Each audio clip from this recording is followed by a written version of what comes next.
Merci Monsieur le Président, Monsieur le Secrétaire d'État. Comme je l'avais dit lors de la présentation du rapport de nos collègues Maud Gattel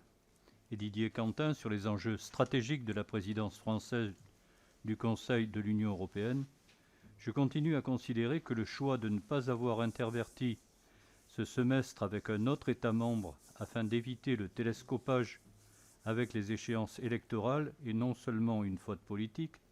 mais également un problème démocratique d'égalité de traitement entre les candidats.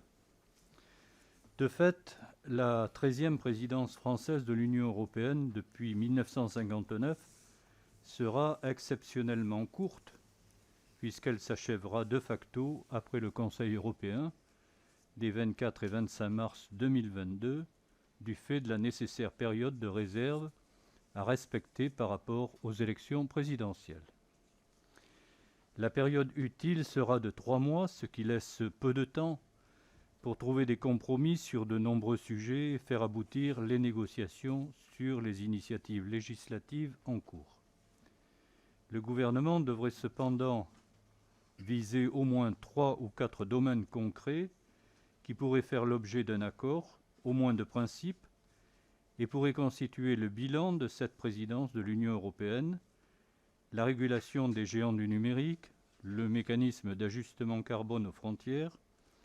la mise en œuvre du plan de relance européen,